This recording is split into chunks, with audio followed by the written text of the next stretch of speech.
but they Well, handle it nonetheless. I've known several ISFPs, and none of them are good at anything really, except for May- benzo, because they probably need them. I can kind of see that with some ISFPs. I get what you're saying because ISFPs seem so grounded and connected with the world, so it's kind of like to separate them from it Well, causes if your first anxiety. idea is how you are and how you feel internally, and you're messing with that, that's probably a bad thing. I mean, the specific type ISFP is one thing, but like the FI being higher in your stack theory is not a thing, probably. Um, and it's not just ISFPs are the cornerstone of my theory, but there's also ENFJ, who is awful. Anyways, it's Luke. I'll Yeah, the refrain. ISFP thing actually, that actually kind of rings true for the ISFPs. I know they can't handle drugs at all. And they all have nature pictures on their phone.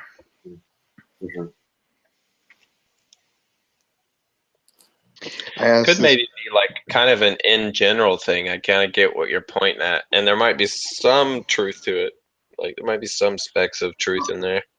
So then the other side of that coin would be that the lower or the more blind you are to your FI, the better you can handle like literally everything at the same time. I mean, I think that TI can actually make your trip experiences like way more intense than they need to be in drug experiences in general. I mean, like, I guess I handle like stimulants really well, but I'm thinking more Well, psychedelics now. But understand through TI framework that whatever you're experiencing is a byproduct of what you're doing and it's to be expected. It is temporary. I mean, right, but I think like when I've been around all kinds of different types on drugs, and it's like they all experience them through the functions that they use. So like with my ESFJ girlfriend, if she does something like a lot of the time, if she's explaining what she's going through, it's so her sensations and her feelings and stuff are so like heightened and get so like amplified and that would explain why X was too much for me. you know who handles their drugs well is INFJs. I agree. I Like, actually holy agree. Every shit! INFJ that I know that does drugs actually does handle them very well. Yeah, like better than anybody. They keep they're really good at differentiating like or not getting lost in the experience of it. Whoa. Keeping it like experiencing it but being still completely detached and okay with that And experience. And they can Wow. still be searching for meaning, but in like a truth that they can hold on to when they leave it, Yeah. kind of way, which not everyone can do. But well, they're naturally self-regulating, which is not an ENTP instinct. They're very self-regulating. Like extremely. Man, I'll have to leave. It What was are nice their meeting you, Hobie. All right, you Bye. too, man. see what's the who is that? what Kato and Barnes and Noble? what's the growth of a INFJ like? Do they go through a lot of personal growth, do you think? Yeah, or I mean, all the INFJs I know are super focused on personal growth, so yeah, Were they douches at one point in their life? yeah, all the ones I know, yeah, they were I think Okay. that super, And not super INFJs now? blunt. they can Wasn't be everyone prone to INFJs can be prone to being pretentious at a young age. I Yeah, think. I agree. It's like inflation of tertiary TI.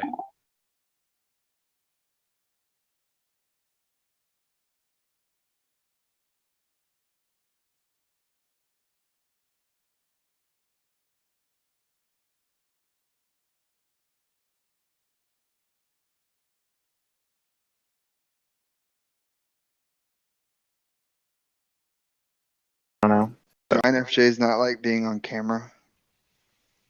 Introverts don't like being on camera. Who's at the bookstore? Do they always think that they look ugly?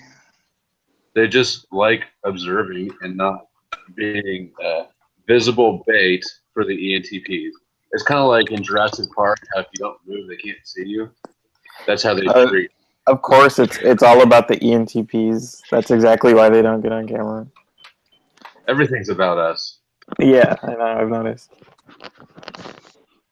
I mean, I can tell that you're being sarcastic, but Oh shit, nigga. Oh, they got that DJ Khaled, nigga. That's what I'm gonna get today. Ooh. get Cess Crew or something good. DJ Khaled wrote a book.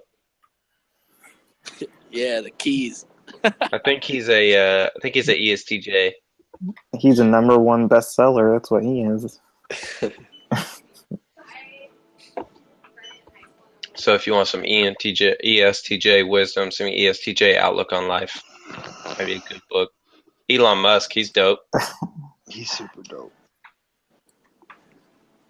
I like Elon. He's like everything I'd want to be if I was like really good at TE, or like wanted to really like help humanity in a TE fashion. Elon Musk is my hero. Elon. Get some beat. It wasn't like a freaking 6-year-old in my mind. I was actually mature.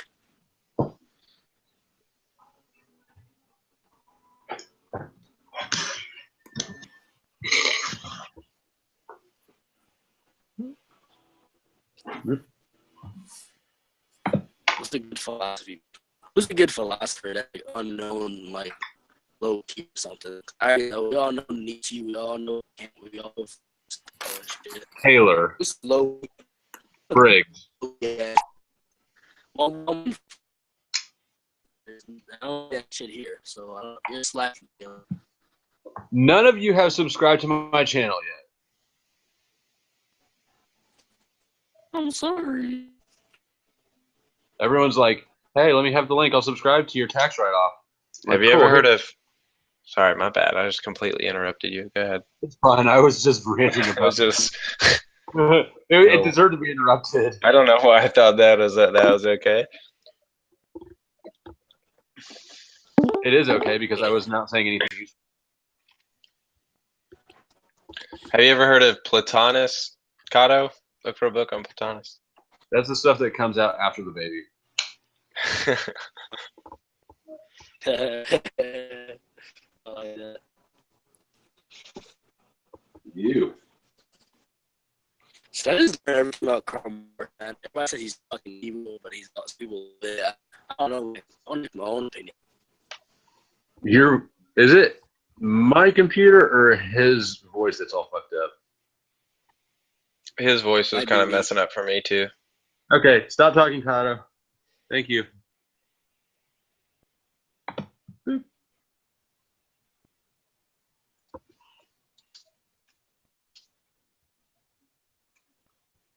You can learn a little bit of faith in science class. I loved my philosophy and religion class in college. Nothing but debates. I don't know how much more. I don't know why I'm the only one that draws similarities between the Big Bang and creationism. Like, everything popped into existence. God said, poof. Like, wow, that was the same fucking thing. Yeah, sweet. Eat this book, dude. Food of the gods. Maybe he farted and we're just like That's- shit particles floating McKenna? around. This Terrence. I've heard of that book. I've read Terrence. I mean, not read that book, but I've listened to a lot of Terrence. He's interesting. I agree with quite a bit of what he says, but not all of it. I like him. I think he's got a really good like open mind on drugs for sure, and he can educate people on drugs. Yeah, I can't be that Dude. guy, man. That dude was like, he's like totally fine. Hold on, let me see if I still have this book. Hold on. One second.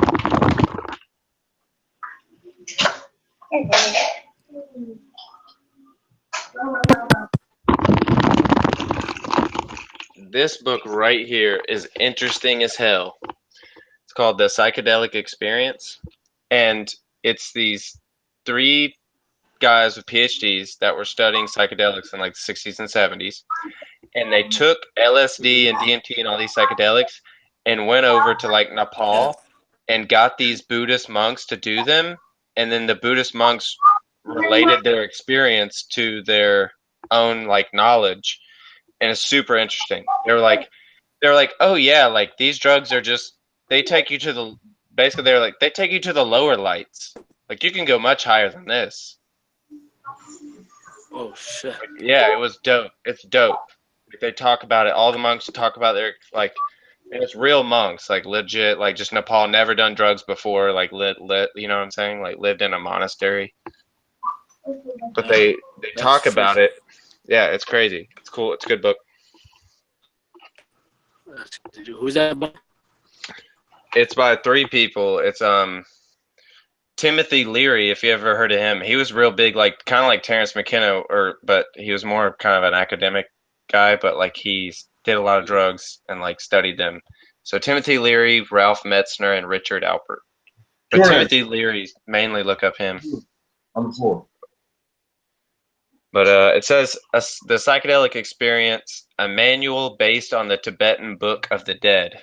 So it's correlations between the Tibetan Book of the Dead and the psychedelic drugs experience that people had, the monks. It's definitely interesting. I remember reading it a while back. I just bookmarked the PDF. I'll read that in a bit later. Thank you for that. I found this. I used to be in elder care, and I was helping an old man go through his books that he had collected his whole life, and he had this. And I pulled it out of the box, and I said, "Dude, can I have this, please?" And he said, "Yeah, sure. Take whatever you want." So I took a couple looks. That sounds awesome, actually. Yeah. I want to go through old guy book. Right? Dude, he had thousands. I went through thousands of books. Like, it was crazy what he had. Okay, but check this out. In this moment, you know the band with the hot chick lead singer is crazy? She threw me this shirt. Whatever. I gave Ron Jeremy a high five. Ew, Wow. did you wash your hands after? His hands were really rough. Which isn't what I actually like. I missed that comment you made, Jacob, about he doesn't. I don't give a fuck. I don't give a fuck about what. Ron Jeremy, Oh, yeah.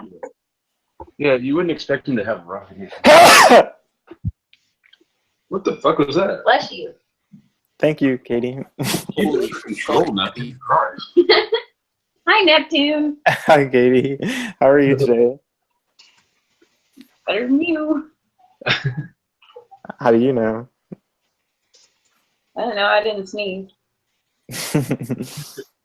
You do have that one on him. It's true. We're controlling.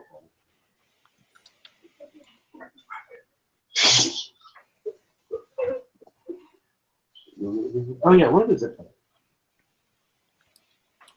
Real. I don't know. I need them for legit zip tie purposes. I can't remember back in the Otto, I got another book you need to look for in there. Hold on.